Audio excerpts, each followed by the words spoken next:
رزق حلال کماتے ہیں، ہم بندوں کی خدمت کر رہے ہیں، ہم اپنی اہل خالہ کا نفقہ اٹھا رہے ہیں، ان کا خرچہ پورا کر رہے ہیں، تو ہم نماز پڑھنا ہمارے لیے ضروری نہیں ہے۔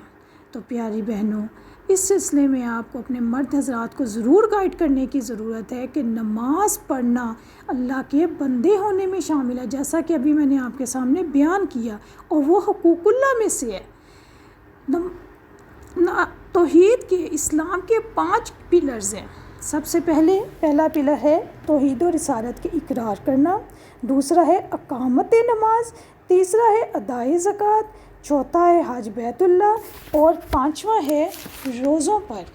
یہ بخاری اور مسلم کی حدیث ہے۔ اب آپ یہ دیکھیں کہ جب آپ کے ایک بلڈنگ کا ایک پلر ہٹا دیا جائے گا تو وہ بلڈنگ کمزور ہو جائے گی اور گر بھی سکتی ہے۔ اسی طرح اگر اسلام کا ایک پلر نماز ہی ہٹا دی جائے گی تو وہ پھر اللہ کا بندہ ہی نہیں رہے گا، کیونکہ سب سے پہلے اسلام لانے کے بعد زور دیا جاتا ہے نماز پر۔ وہ حدیث آپ نے سنی ہوگی کہ روز قیامت لوگ جوگ تک جوگ میرے پاس آئیں گے، حوض کوثر پر میں ان کو پانی پلاؤں گا، اور نبی اکرم صلی اللہ علیہ وسلم نے یہ بھی فرمایا کہ میں وہاں پہ تمہارا انتظار کروں گا۔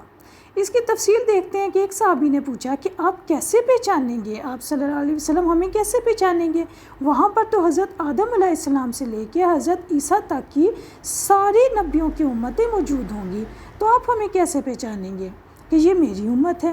تو فرمایا کہ میں ان کو اس طریقے سے پہچانوں گا کہ میری امت کے اعضائے وضو اس دن روشن ہوں گے۔ 5 اعضاء جو وضو کے وقت روشن ہوتے ہیں، ان سے میں ان کو پہچانوں گا۔ اس سے پتہ چلا، کیا سمجھ آئی، کہ جو لوگ نماز نہیں پڑھتے وہ قیامت کے دن پہچانے ہی نہیں جائیں گے۔ تو پھر کیسے وہ لوگ کہتے ہیں کہ ہم حقوق العباد ادا کرتے ہیں تو ہمارے لیے نماز ضروری نہیں ہے؟ نعوذ باللہ، ان کو گائیڈ کرنے کی، سمجھانے کی ضرورت ہے، ان کے لیے بہت زیادہ دعا کرنے کی ضرورت ہے۔ اسی لیے تو فرمایا کہ بین العبد والکفر ترک الصلاۃ، یعنی یہی ابتدا ہے اور یہی انتہا ہے۔ اگر انسان نماز پڑھے گا تب ہی وہ اللہ کا بندہ ہوگا، اور اگر نماز نہیں پڑھے گا تو وہ کافر ہو جائے گا۔ جب انسان شروع میں نماز پڑھنا شروع کرتا ہے ابتدا میں تو اس کو مشکل لگتی ہے، لیکن جب انسان اگلی منزل پہ پہنچ جاتا ہے تو پھر چھوڑنی مشکل ہو جاتی ہے۔ جتنی تکلیف ابتدا میں نماز پڑھنے سے ہوتی ہے، اس سے 1000 گنا تکلیف انسان کو نماز چھوڑنے پر ہوتی ہے۔ اس سلسلے میں ہم نماز کے ثواب و فرضیت کے لحاظ سے کچھ احادیث دیکھ لیتے ہیں، کچھ احادیث و قرآن کی روشنی میں دیکھ لیتے ہیں۔ اللہ تعالیٰ نے نماز کی اقامت کا حکم دیا ہے اور نماز پر ہمیشہ پابندی اور اس کی حفاظت کا حکم دیا ہے۔ سورۃ المعارج آیت نمبر 23، الذین ھم علی صلاتہم دائمون۔ پھر وقت کی پابندی کا حکم دیا، سورۃ النساء، ان الصلاۃ کانت علی المؤمنین کتابا موقوتا، جماعت کے ساتھ ادائیگی کا حکم دیا۔ پھر خشوع کا حکم دیا، سورۃ المومنون آیت نمبر 2، الذین ھم فی صلاتہم خاشعون۔ یہ تنبیہ ہے، یہ سمجھایا جا رہا ہے، وارن کیا جا رہا ہے کہ نماز پڑھنے والے بہت ہیں، قائم کرنے والے بہت کم ہیں۔ اور اسی طرح حدیث کی روشنی میں ہم دیکھتے ہیں، نبی اکرم صلی اللہ علیہ وسلم نے فرمایا، میری آنکھوں کی نماز، میری آنکھوں کی ٹھنڈک نماز میں رکھی گئی ہے۔ یہ نسائی کی حدیث ہے۔ رسول اللہ صلی اللہ علیہ وسلم نے فرمایا، ہمارے اور کافروں کے درمیان ایگریمنٹ، معاہدہ نماز کا ہے، جس نے نماز چھوڑی اس نے ایگریمنٹ کو توڑ دیا اور کفر کیا۔ یہ مسند احمد کی حدیث ہے۔ رسول اللہ صلی اللہ علیہ وسلم نے فرمایا، جو کوئی نماز کی حفاظت نہیں کرے گا اس کے لیے نماز نہ روشنی بنے گی، نہ ایمان کی دلیل بنے گی، اور نہ نجات کا سبب ہوگی، اور وہ قیامت کے دن قارون، فرعون، حامان اور ابی بن خلف کے ساتھ ہوگا۔ یہ مسند احمد کی حدیث ہے۔ یعنی اس حد تک اللہ تعالیٰ حضور صلی اللہ علیہ وسلم نے احادیث میں نماز پڑھنے پر زور دیا، اور اس کے بارے میں وہ بہت زیادہ خفا بھی ہوتے تھے۔ اسی طرح بخاری کی حدیث ہے، حضور صلی اللہ علیہ وسلم نے فرمایا، قسم ہے اس ذات کی جس کے قبضے میں میری جان ہے، میرا جی چاہتا ہے کہ لکڑیاں جمع کرواؤں پھر نماز کا حکم دوں، جب اذان دی جائے تو کسی اور کو نماز پڑھنے کا حکم دے کر خود ان لوگوں کی طرف چلا جاؤں جو باجماعت نماز میں حاضر نہیں ہوتے، اور ان کو ان کے گھروں سمیت جلا دوں۔ سبحان اللہ. آپ یہ دیکھیں کہ ہمارے نبی اکرم صلی اللہ علیہ وسلم ہم سے کتنا پیار کرتے تھے، کتنا خیال کرتے تھے، راتوں کو اٹھ کے روتے تھے اپنی امت کے لیے. اور ہمارا رویہ ان کے ساتھ کیا ہے کہ جو حکم دیا ہم اس کے خلاف کرتے ہیں. نعوذ باللہ. اسی طرح سیدنا مغیرہ بن شعبہ سے مروی ہے کہ رسول اللہ صلی اللہ علیہ وسلم اتنی دیر قیام کرتے کہ آپ صلی اللہ علیہ وسلم کے پاؤں پھٹ گئے. آپ صلی اللہ علیہ وسلم سے طویل قیام کے بارے میں پوچھا گیا تو فرمایا کیا آپ صلی اللہ علیہ وسلم کے اگلے اور پچھلے گناہ معاف نہیں کر دیے گئے؟ تو آپ صلی اللہ علیہ وسلم نے فرمایا کیا میں شکر گزار بندہ نہ بنوں؟ یہ بخاری و مسلم کی حدیث ہے. یعنی اس حدیث سے پتہ چلا کہ حضور اللہ تعالیٰ نے ہمیں اس قدر بے شمار نعمتیں دی ہیں اور اللہ تعالیٰ اتنا ہم پہ رحم کرتے ہیں. صبح اٹھتے ہیں تو اللہ تعالیٰ ہم پہ اپنی رحمتیں اور نعمتیں نازل کرنا شروع کرتے ہیں اور اللہ تعالیٰ یہ نہیں دیکھتے کہ یہ مسلمان ہے یا کافر ہے. اللہ کی رحمت سب کے لیے. اور ہم کیا کرتے ہیں؟ ہم فجر کی نماز سب سے پہلے جو اللہ کا بلاوا آتا ہے حی علی الصلاۃ، کامیابی کی طرف آؤ، حی علی الفلاح، نماز کی طرف آؤ، کامیابی کی طرف آؤ، اور ہم سن کر انسنی کر دیتے ہیں، سوئے رہتے ہیں اور پھر سارا دن اسی فلاح کے لیے، اسی کامیابی کے لیے مارے دنیا میں پھرتے ہیں. اس کے بعد آگے ہم دیکھیں گے وَمِمَّا رَزَقْنَاهُمْ يُنْفِقُونَ. خرچ، جو کچھ ہم نے ان کو دیا اس میں سے خرچ کرتے ہیں.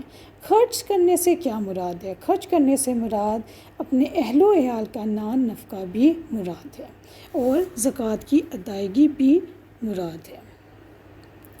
اللہ تعالیٰ کی کتاب ہدایت قرآن مجید سے فائدہ اٹھانے والوں کی تیسری خصوصیت یہ ہے کہ وہ اپنے مال پر اللہ تعالیٰ کے حق کو تسلیم کریں کہ یہ اللہ ہی نے عطا کیا تھا اور اس مال کو اللہ کے راستے میں ہی خرچ کریں.